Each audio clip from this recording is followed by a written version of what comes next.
And we are live. G'day everyone, Mike Jeffrey here, and you are listening to My Creative Journey, episode number 49.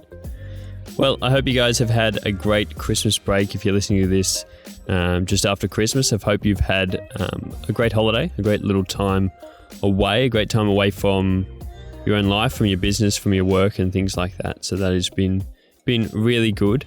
I know for myself, I'm not quite sure how my Christmas has gone as I'm recording this before Christmas, but hopefully it's gone okay. I'm recording this at the moment. I'm away from home, just recording this actually in the car, this episode. So I'm sorry to all of you guys who are watching on YouTube. If you're watching over there on YouTube, this is an audio only version of the podcast, but I still will have the audio up on YouTube if you guys are over there tuning into this episode. But I'm recording this episode in the car outside while I'm at home at the moment, just before Christmas. And I thought it would be important to record an episode. I enjoy recording these episodes every week, so I'm not going to let that stop me. And I think we should always be striving to do the best we can with the environment that we are surrounded by. I think you can easily be held back by a lot of environmental factors in life and a lot of things in business especially. I think that's an easy way to be held back. But in using it, I think it can allow you to push forward with your creativity. I think having constraints and having environmental constraints especially can really help creativity and help you push forward in producing things to some sort of a different standard. I think it sometimes can be helpful to really push you outside your comfort zone, I guess, and make you produce something that is a little bit different, but also can really help you and help change your perception on things moving forward. So that is what we are doing here today, recording an episode outside in the car, and I think it's going to be a very important one for you guys. As I said, I hope you guys had a great Christmas, whether you're listening to this episode in the car on the drive home from Christmas, if you went home to see family for the Christmas break, if you've been away on holidays, if you're listening to this in the car, hello, and thank you for tuning in. If you guys are already back at work in the new year, I hope you've had a really productive break, and I hope you've had some good time away to be able to think about some different things and think about things that you can implement in your own business, in your own creativity, and things that you are interested in changing in the new year. I think it's a great time of year, as I spoke about in episode 47. It's a good time of year to be thinking about those goals and thinking about things that we want to be doing in the new year, and especially moving in and opening business as things start to get back to normal after the holidays. It's a great time to implement new things after you've been away for a little bit of time. I think for me, always the downtime is a great time to be able to be thinking about new types of things. It's not really until you step away from work, it's not until you step away from the things you do on a day-to-day that you really have those breakthrough ideas, that you really have an understanding of where it was you were trying to go. I think that whole metaphor of if you just have your head down and working, you can't ever see where you're trying to go. You can't ever see where you're steering on the road. You're just driving aimlessly. And if you're not ever going to have a look up and see which direction you're headed in, it's very hard to change and very hard to see that you've easily gone down the wrong path. So I think taking a bit of time away really helps that, and really helps to just to provide that bit of a check to make sure that you're on the right path and really heading down into the things that you would really like to be doing. And if there is things that you are interested in changing, I think it's a good time to sort of brainstorm those types of things. If you've really come to the end of the year and thought, I'm not heading down the right path that I thought I would be going down, and it's that time to sort of reevaluate things and start to check yourself and really think about the things that you could be implementing within your business. I know for me, it was always over those breaks and over those periods of away, over those holidays, that you start to be able to come up with the best ideas. When I originally decided that I wanted to start this creative journey, it was whilst I was away on holidays, and just feeling like once you've taken that step back and taken that time away, you can really start to understand how either happy or unhappy the environment may be making you. You can never really understand that in the moment. So for me, when I was away on a break, I had decided that I really wasn't happy with the life that I was in, and I really wanted to change it to do something that I enjoyed every single day, and to change that to be able to create things in my own life that I really wanted to do, and to be able to make a business around that, and be able to make a lifestyle around that as well. I think that's really important, and a lot of people will come to that over these breaks. And that's really what I wanted to speak about today, because I think it's super important to be able to have that space, to think about the things that it is that you want to do in your own life. I think taking time away is very important, and being able to think about if there is a big change that you would like to make in your life, this is the perfect time to be thinking about that and thinking about what are the steps you can be putting in place in the new year. I hear from a lot of people, and I know for myself as well, I think one of the hardest things when you're going to change something in your life, you're going to start something new, you're going to come at something from a completely different angle, if you're going to really change, overhaul your life, if you're going to end a job, you're going to start a new creative career, you're going to start a new career in something completely different, you're going to be really having that pivotal moment where you do decide that you want more for your life and you really want to change. I think the hardest thing can be explaining that to other people. And I think that is one of the biggest things, because it does often tend to coincide. You having these big breakthrough moments, I think, is super important in realizing that you want something more for your life, but then that can often coincide with you being away on holidays and being away with other friends or family and being there with those types of people. And it can often be the hardest point to then have to explain to other people the things that you want to do. First of all, you're not really sure yourself. You're always, when you have these big ideas, you're never sure which direction they're going to go in. I think that's a good thing. I think not exactly being planned out is a really good thing and a really good way to throw yourself in and just work it out on the fly. So then it can become hard to explain to other people that you've had this idea that you really want to end your job and you really want to go start this new business in something completely new. It can be hard for them to understand when you don't have an exact plan of the things that it is that you really want to do. If you don't have a plan, it's going to be hard for them to understand what it is you do. And especially if it's in a creative industry, I know a lot of people trying to explain to friends and family that they really want to start a new business in a creative industry that friend or family member may know nothing about. It's very hard for a lot of people to understand the new businesses these days and new ideas that you may have, that they are actually achievable. There are a lot of people who may not understand that those types of careers are able to be achieved, and therefore explaining that to someone else can be very hard. It can be very hard for yourself to then have conviction to walk into something like that when no one else seems to think that it's a great idea. And that can be really deflating. We all have people who we've come to for advice, we've come to share an idea with, and they've sort of immediately shut down that idea because they either didn't think that it was achievable or they didn't think it was achievable for you. And I think that's a really hard barrier to overcome, and it's probably the first barrier that you really need to overcome. You need to, first of all, try to convince yourself, but you probably haven't convinced yourself yet. You've probably just had this idea that it's something that you would like to do. You've always wanted to start a creative business. You've always wanted to do something, work for yourself. You've always wanted to do something you enjoy for a career. And then you first come to that, and then the first thing you're confronted with is a friend or family member saying to you, "Oh, I don't think that's a great idea," or "I don't think that's for you," or "I don't know how that would work." Even by them saying that, I think you've got to be really strong in yourself, and it's very hard to be strong in yourself in the early stages when this is just a brand new idea. You're just floating ideas around and thinking that this could be something that you potentially do, and then the first thing they come to say to you can be something very negative, and whether they know it or not, and whether the intention of that is bad. I think the intention is often very different from how it comes across, because the intention of what they're saying is not to be negative. The intention is really comes from a place of that they don't understand, that they don't know as much as you probably do. And therefore, naturally, they're going to be apprehensive of that. They're going to be a bit on the back foot and think, "I don't know how that's going to work, and I'm trying to protect you. I've got you and your best interests at heart, so I'm trying to protect you and think that this idea that you've just had may not be the best idea." You know, you've all heard people say that you always have these ideas. You have grand ideas. "I don't think this one's going to work. I don't think this one's for you. I don't think there is anything in that." And that can be really detrimental to someone, especially if you're not strong on your conviction, especially if this is the first time you've had this idea, especially if you've just gone through a year where you weren't happy in a job, you weren't comfortable, you weren't enjoying the things that you're trying to do in life, and you then turn around at the end of the year in a breakaway and think that maybe next year's my year. Maybe next year is the year where I can really turn things around and really start something that I really enjoy in life. And you float this idea to someone else, and they're a little bit hesitant about the idea. It's not that they've said it's stupid. It's not that they've said flat out, absolutely not. It's not like you've gone to a partner and they've just said, "No, that's not something you can do," because if that's the situation, well, you probably need to be talking about other things. But it's just that there's a bit of apprehension there. They've just asked a few more questions that in turn can make you think that it's not the best idea. And I think that can be very negative, and that can be very hurtful in the beginning stages. A few of the questions that you'll often hear, and I think the first one, the real major question that a lot of people will ask, especially when you give an idea to start a new business, when you start a new creative idea, they'll say, "Where's the money in that?" I think that's the first question for a lot of people, and I think it may be an older generational thing, but I think there's a lot of people in the younger generations that still have that issue. And of course, we all need to be able to survive. We all need to be able to make some sort of money in our own lives, but that is always the first question, is where is the money in it? And I think a lot of people especially find it hard to understand that you may not be in it for the money. There's so many creative people out there who don't start for the money. They're starting because they would like to do something in their life that they really enjoy. They want to do something that brings them happiness on a day-to-day basis. And I think that should be treated as a positive thing.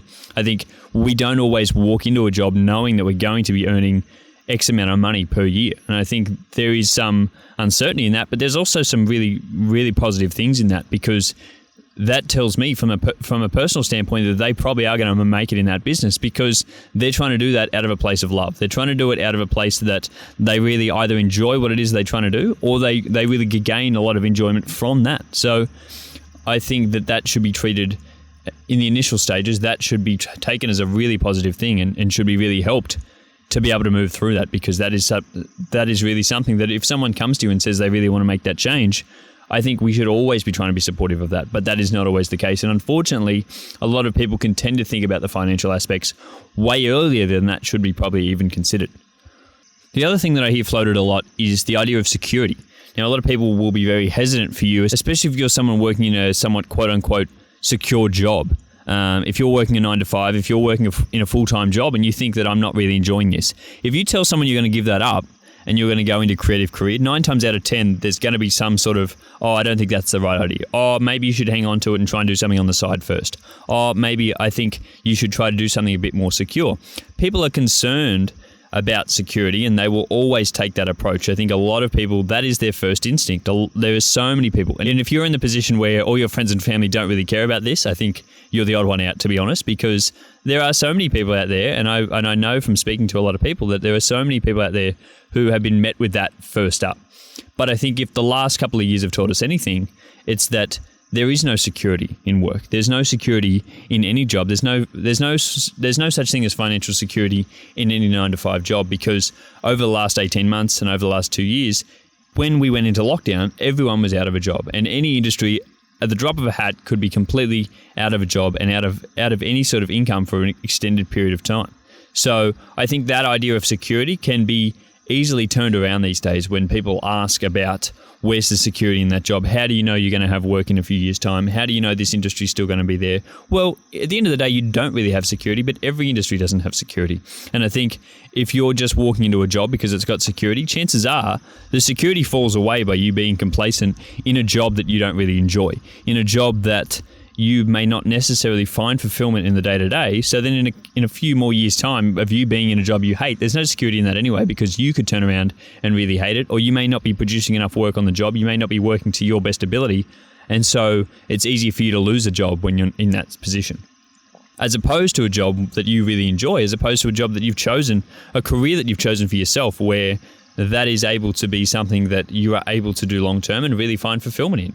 And if that happens to transition to something else in a few years' time, well, so be it. But we don't need to walk into a job knowing that it has security.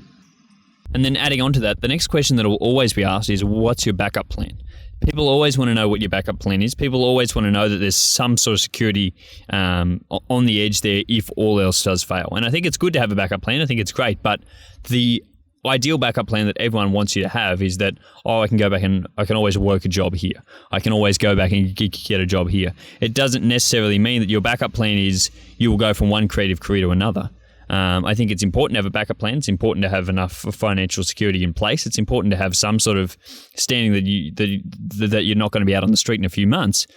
But it's also that fact of, if you think that's going to happen, it probably will. So you have to walk in with some sort of conviction with yourself that you are going to be able to make this happen. And I think 9 times out of 10, if you think that it can happen, it will happen, and you'll be able to make it happen for yourself when you put yourself in that position. If you put yourself in a position to say, well, I can walk back into another job that I've already got lined up, then you probably will be walking back into that job in a few months, because you won't put as much effort into the main thing that you really want to be doing in the initial stages, because you know that there's that backup plan, and you know it's probably going to be easier. You know, it's not easy to start a creative career, and no one argues that point that it's easy.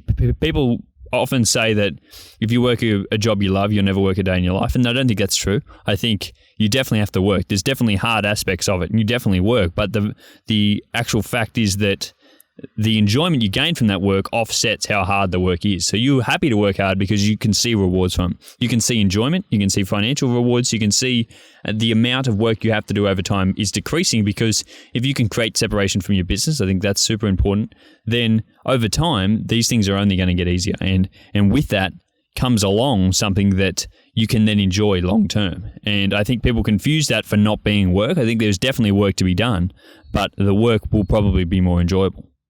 So yeah, if you're just going to be relying on a backup plan, I think that's never the best way to go. If you're relying on walking back into the old job that you gave up, it can be hard to put the work in the start. It can be hard to do the hard yards in a new creative business, in a new creative career in the beginning, because you're always thinking in the back of your mind, oh, but if this doesn't work out, oh, this is too hard, I can just go back and do something else. And people will always think that is the better option for you, because if you're not willing just to throw yourself in the deep end, people will often think that you need that backup plan. And often, if you have a backup plan, you're going to end up having to use it eventually anyway.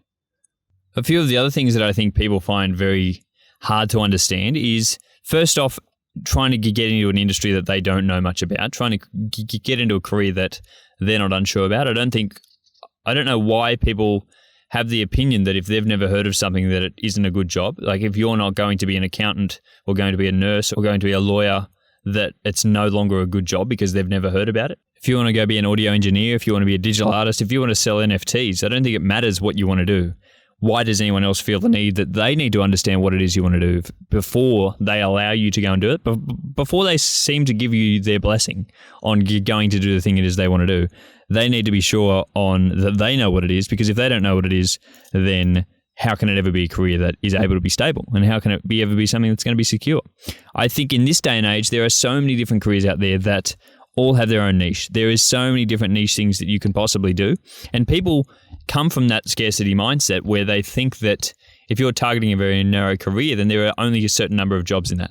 Then there's not much work in that. There's not much to do. There's not many people in the world who want that sort of service. So if you come to people with that, their scarcity mindset will take over and tell you that that's probably not the best idea, because there's not a lot of work in that. There's not a lot of things you can do. There isn't a lot of money in that.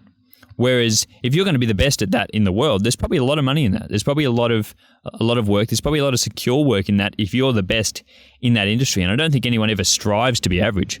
I don't think anyone walks into a career and strives to be average. I don't think anyone walks into a career and says, I'm going to be an average tradesperson because then I'm going to get heaps of work and I'm going to earn heaps of money. If you were walking into any career and trying to be average, you probably wouldn't get a lot of work. You probably wouldn't get a lot of inquiries. You wouldn't get a lot of people wanting to work with you because they know you just provide an average service. So it doesn't matter what niche you go into.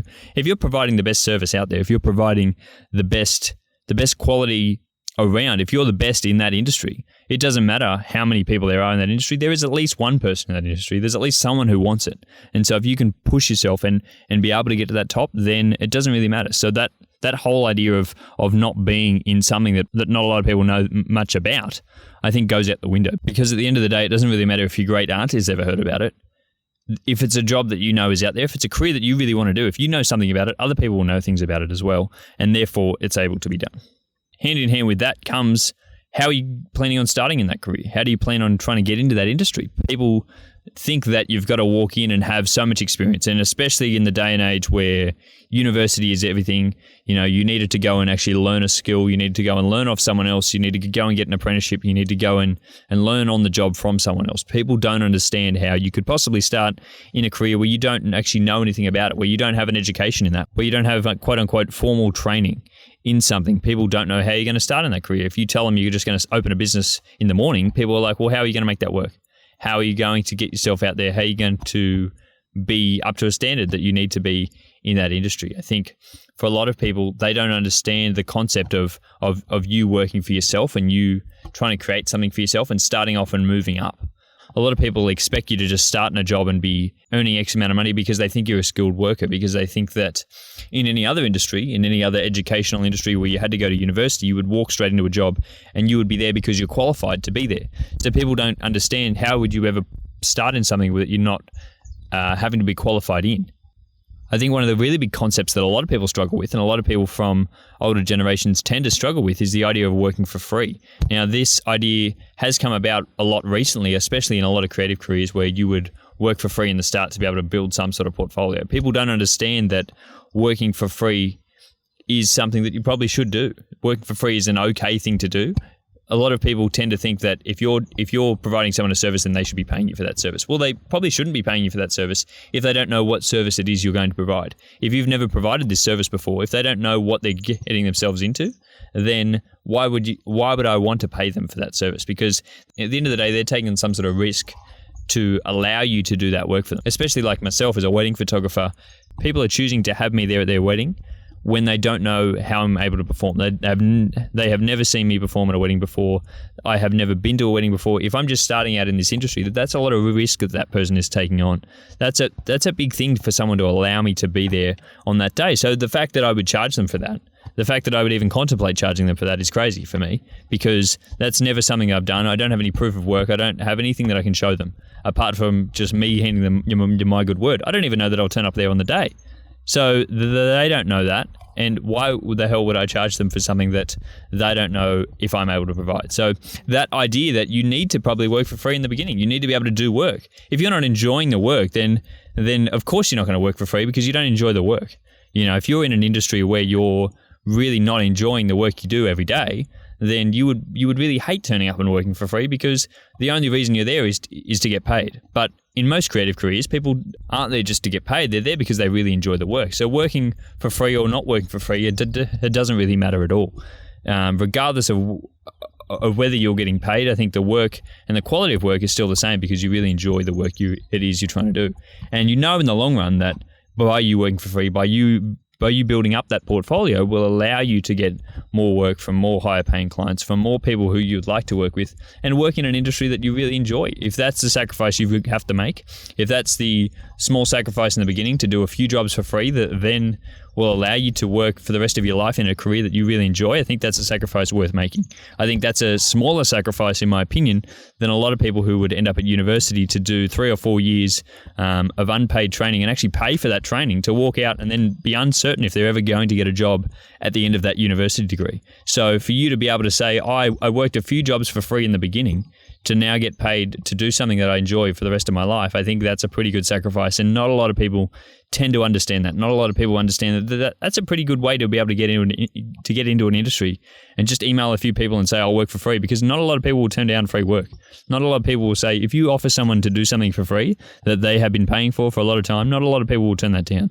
So that's a very great way to get into a new career and a new profession for yourself, because not a lot of people are going to turn that down, and you're going to be able to be creating work right from the start because you have the skills and you just have to prove it to other people.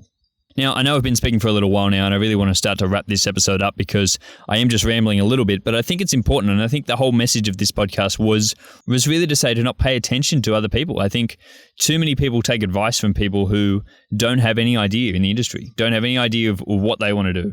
It can be very daunting when you first come to yourself and think, I'd love to start in a new career. I'd love to start a new profession. I'd love to start a new creative endeavor. I'd love to open a business in this.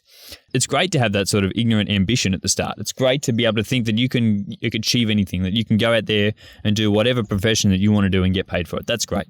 You may not have it all worked out. You may not have the actual process. You may not have a business plan at the start. You don't need to. I think it's important to go and work and just do the work and see where you go, see where it takes you. But a lot of other people will then throw input on that as soon as you tell them that that's something you want to do, and say a lot of different things like we've spoken about today. A lot of people will think that they can give you their opinion on it when their opinion is not based on anything at all. Their opinion is not based on them ever trying it. Their opinion is not based on them ever having gone through a struggle like this before. Their opinion is definitely not based on them saying that this industry is not able to be made in. Their opinion is just based on the fact that they're probably trying to protect you, and they probably think that if there's a 50% chance that you only make it in that industry, then that's not a very high chance. People trying to protect you from that and trying to protect you from getting to a point where they think that you could ever be vulnerable, where you could ever be unsecure in work, and where you could ever be out of a job again. And people don't want that for you. But you have to be strong. You have to be strong with yourself and knowing that this is something you want to do. If you came to this decision, if you came to a point where you think that you really don't like your job and you're genuinely considering starting a new creative endeavor, starting a new creative business, walking out and working for yourself, if you've gotten to that point, then there must be something that you genuinely think that this is something that you want to do. You wouldn't get to that point otherwise. So you can't let other people's opinions, other people's unjustified opinions, uneducated opinions. You can't let that define you. You can't let that have an impact on what it is that you want to do in your life. And especially around this time of year, especially when every man and his dog will put an idea in, will ask you what you're up to, ask you what your plans are for the new year. If you're going to let their opinions bring you down, you just can't do that. You just can't allow people to have an input on you and bring you down. It's okay to accept their opinion. It's okay to hear what they have to say. There may be some people who genuinely have an opinion from a perspective of having tried it before, but that doesn't mean they've tried exactly what you're going to try. You don't know what you're going to try. You don't know where you're going to be in the next year. And if you never start, you will hardly ever know. And the best way to learn is by starting. The best way for you to learn where to go to next is by starting. And you may not end up in the career that you initially think you're going to end up in. You know, I started out in a very different creative career than I thought I would ever end up in. But here I am talking on a podcast because it's something that I think is very important. It's a message that I like to share. If I told someone I was going to start a podcast, they'd think, yeah, that's great. But is there any chance of that actually being anything that you are ever going to do? Well, I don't need it to be anything I'm going to do. It's just something that I really enjoy. And I think through that process of really enjoying something and through the process of it being something that you really love, you're going to find a way to make it work regardless of what anyone else ever has to say. So I think that is all I'm going to say for today, guys. Remember, don't be scared of taking risks. Don't be scared of ignoring what other people have to say. Ignore people who have never done what it is you're trying to do before. Don't take advice from people who have never been in a position where you would like to be. Only take advice from people who've tried what it is you've tried to do before. You know, it's okay to make mistakes. It's okay to have changes along the way. It's okay to change things you want to do. But if you never start, you'll never get in a position to make mistakes, and you'll never get in a position to make changes. You'll never get into a position to learn from things yourself and not learn from other people who have never been in that position before. So with that said, guys, I really hope you did enjoy this episode. I hope it was very educational. I really want it to be inspiring for you guys. Around this time of year, I know a lot of people are considering whether they should start something new in the new year. And for me, I say you should just start it. Just start it and see where you end up. You don't know where you're going to end up. You don't know what it is going to be doing this time next year, but I think that's the whole beauty of it. That's the beauty of being in this position where you're able to start something new and you're able to go out and do something that you really enjoy for the rest of your life. And if you did enjoy this episode, guys, I would really appreciate it if you could actually leave a rating and a review on this podcast. It really helps me to get the podcast out to more people, to get it heard by more people, so more people can hear me here in my car out in the open here today, recording episodes like this, where I just ramble on about things that I'm really passionate about. It would really help me to get this podcast out to other people. And as you may have seen last week, Spotify just added a rating feature on their podcast, and now go rate podcasts on Spotify out of 5 stars. So if you guys are over there listening on Spotify, I would really appreciate it if you could go and leave me a rating over there. It would really help me to get more people actually listening on the Spotify app. But if you're on Apple Podcasts as well, you've always been able to rate and review podcasts on Apple Podcasts. I think I've got 2 reviews on Apple Podcasts at the moment. I really would love some more reviews on the podcast. I know there are more than 2 people out there who listen to it on Apple Podcasts. So if you're over there, I would love to hear a rating and a review, and it always means so much to me to read those reviews. So that would be really thankful. And if you're over there listening on YouTube, I would really appreciate it if you could subscribe to the YouTube channel. These are all free ways that you could help me get this podcast out to more people. And that is really something that I'm aiming to do in the new year, to really get this podcast out to more people, because at the end of the day, I really want to help as many people as I possibly can. And I think this message is something that a lot of people can benefit from. And I really want to help people to be able to hear this message and be able to achieve things in their own life and have more conviction in things that they want to do. So with that said, guys, I hope you really have a great break. I hope you have a great new year. If you're listening to this before the new year, if you're listening to it after, I hope you have a great year, and I will speak to you all again next Monday. Bye.